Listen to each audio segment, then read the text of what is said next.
прохождение через подводную арку – одна из традиций посвящения в студенты в пожарно-спасательном колледже. Более 200 первокурсников – это и будущие спасатели, педагоги, медсестры, правоохранители и пожарные.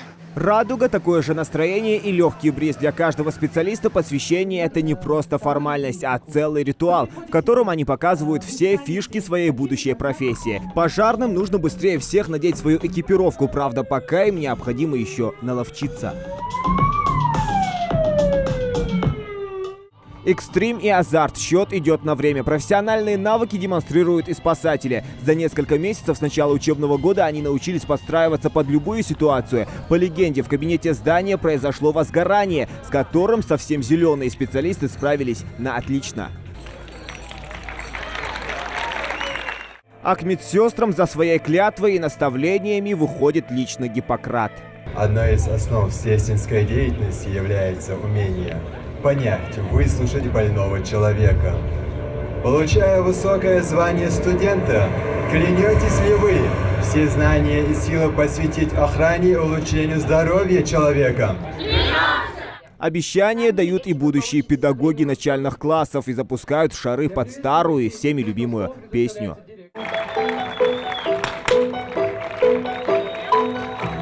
Далее за дело берутся правоохранители. Их задача – обезвредить и спасти. Еще одна добрая традиция колледжа. Для полного завершения церемонии старшекурсник торжественно зажигает чашу знаний.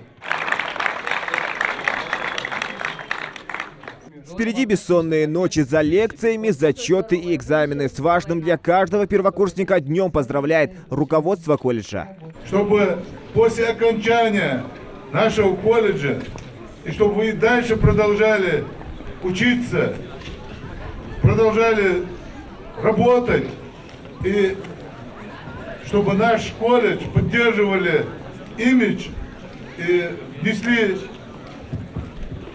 достойное имя нашей республики, и чтобы вы во всех своих начинаниях помнили свою студенческую жизнь, помнили время, которое вы провели здесь. Очень много ответственности. Ваши родители ждут, что вы станете хорошими специалистами. Мы точно так же ждем, чтобы вы стали хорошими специалистами.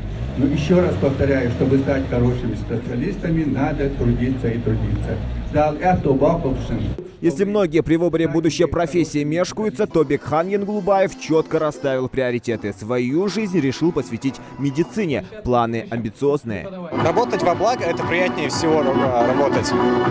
На этом как бы все. В дальнейшем планирую пойти на другую специальность, на стоматолога, для того, чтобы я мог лечить зубы и помогать людям. А вот Есите Амриевой повезло немного меньше. Хотела поступить на медика, но не получилось. Пришлось идти на педагога начальных классов. За пару месяцев убедилась, с выбором не прогадала. Так сложилась моя судьба, что я поступила именно в этот колледж и выбрала направление педагог начальных классов. Преподаватели, которые меня окружают, дали мне понять, что это та профессия, которая мне нужна и с которой я буду идти вперед. И в дальнейшем, конечно, я не буду останавливаться на достигнутом. В пожарно-спасательном колледже самые востребованные профессии сегодняшних реалий. Здесь учатся более 600 студентов. Если некоторые остаются без работы, то эти специалисты востребованы во всех сферах. Плюс к тому же полученные знания нередко выручают и в обыденной жизни.